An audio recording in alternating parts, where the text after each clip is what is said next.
बुढा म विदेश जान्छु मलाई ल्याङ्ग्वेज पढाउनु न हाम्रो आर्थिक अवस्था धेरै बिग्रेको छ गाह्रो हुन्छ बुढी विदेशमा तिमीलाई छोरी मान्छे भनेर धेरै दुःख दिन सक्छन् बुढा अहिले हाम्रो अवस्था धेरै गाह्रो छ केही वर्ष दुःख गरेर कमाउँछु अनि फेरि सँगै बसौँला राम्रोसँग पढ बुढी मेहनत गर्यो भने पक्कै पास हुन्छ पक्कै पास हुन्छु बुढा मेरो नेम निस्कियो मलाई थाहा थियो वर्षा तिमी सधैँ मेहनती छौ ल बुढी अब जाउँ नत्र ढिलो हुन्छ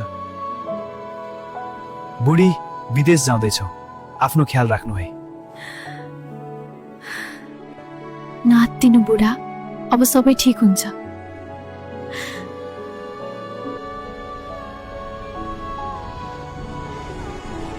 बुढा म आइपुगेँ तपाईँ नहात्तिनु है बिरानो ठाउँमा छ बुढी अलिअलि त टेन्सन लाग्छ नि नहात्तिनु बुढा अब हाम्रो जीवन बदलिन्छ राम्रोसँग पढ्नुपर्छ अब म बेबी म छिट्टै आउँछु है वर्षा आज बाहिर घुम्न जाऊ न मेरो बोयफ्रेन्ड पनि आउँछ म जान्न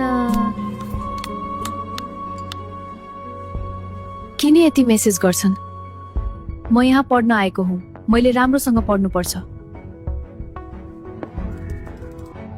बुढा म हजुरलाई धेरै मिस गर्छु बुढी म पनि धेरै मिस गर्दैछु आफ्नो ख्याल गरे हेलो कसलाई खोज्नुभयो म विवाहित हुँ कृपया फोन नगर्नु कस्तो मान्छे होला कति कल गरेको फेरि उही नम्बर फेरि उही नम्बर फेरि उही नम्बर फेरि उही नम्बर मेरो बुढा के गर्दै होलान् आज किन यति एक्लो लाग्दैछ मलाई फेरि त्यही अपरिचित नम्बर हेलो तिमीसँग कुरा गर्दा राम्रो लाग्छ सधैँ यस्तै हुनु ल ठिक छ साथी जस्तै कुरा गर्न सक्छौँ अब हामी ल बुढाको फोन आएछ एकछिनमा पछि गर्नु पर्ला हेलो सरी ल बुढाले कल गर्नुभएको थियो कति कल गर्न सकेको होला यो बुढाले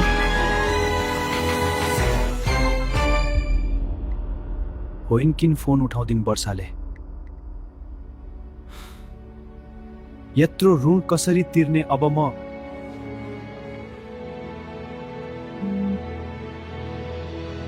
फेरि फोन गर्यो उफ हेलो के भयो कति फोन गरेको म बिजी हुन्छु थाहा छैन र हेर बुढी यत्रो दिनपछि बल्ल फोन उठायो तिमी गएको पनि 1 वर्ष हुन लाग्यो गाउँका साहुहरू सधैँ पैसा कहिले तिर्छ भनेर सोध्छन् ल ल म अहिले बिजी छु पछि पैसा पठाउँछु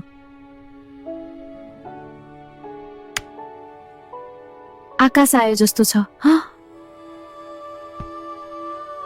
हाय वर्षा म आएँ तिमीसँग बस्दा धेरै राम्रो लाग्छ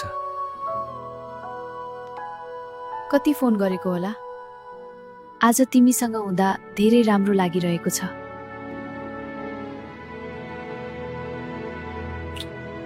वर्षा मलाई सबै ठाउँमा ब्लक गरिछ वर्षाले मैले त तिम्रो लागि सबै गरेको थिएँ वर्षा नमस्ते म अनुप भाग्यले ठगेको मान्छे घरको दुखले गर्दा मैले ऋण खोजेर मेरी बुढी वर्षालाई विदेश पठाएँ तर आज उसले मलाई सबै ठाउँमा ब्लक गरिसकेकी छ यो भिडियो वर्षासम्म पुर्याइदिनु ऋण तिर्दिएर आफ्नै खुसी गर्नु तर आज उसले मलाई सबै ठाउँमा ब्लक गरिसकेकी छ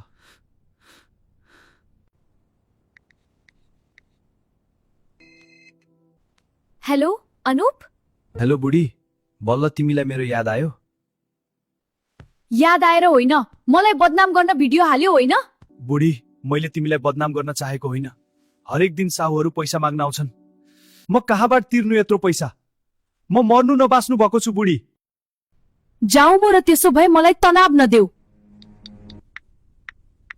आकाश, म तिमीसँग बिहे गर्न चाहन्छु। के नचाहिने कुरा गरेको? दिउँसै सपना देख्यो के हो? आकाश, मजाक नगर्न, म साँच्चै भनिरहेकी छु। जुन आइमाई आफ्नो श्रीमानको हुन सकिन, त्यही मान्छे मसँग बिहेको कुरा गर्छ? मैले तिमीलाई विश्वास गरेर सबै छोडे माया गर्ने श्रीमान पनि। यो सब एकछिनको रमाइलो मात्र थियो, सबै बिर्सिदेऊ। के गरे मैले यो?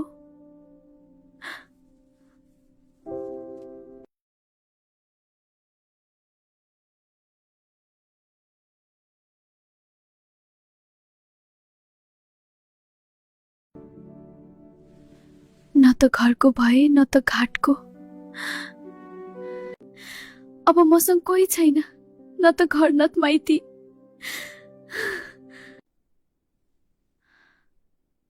बुढालाई फोन गर्छु। हेलो वर्षा, भनत के पुगेन फेरि? बुढा, मलाई माफ गरिदिनु, मैले ठूलो गल्ती गरे।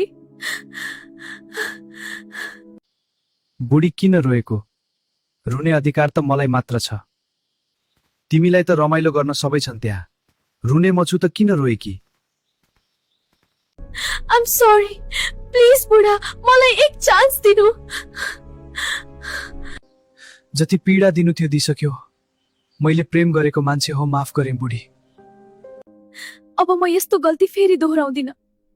हरेक महिना पैसा पनि पठाउँछु बुढा। बुढा, आज पैसा हाल्दिएको छु ल। बुढीले पैसा पठाइछे, अब साहुलाई बुझाइदिनु पर्यो। यो लिनुहोस् साहुबा, सबै पैसा फिर्ता गरे, अलि ढिला भयो।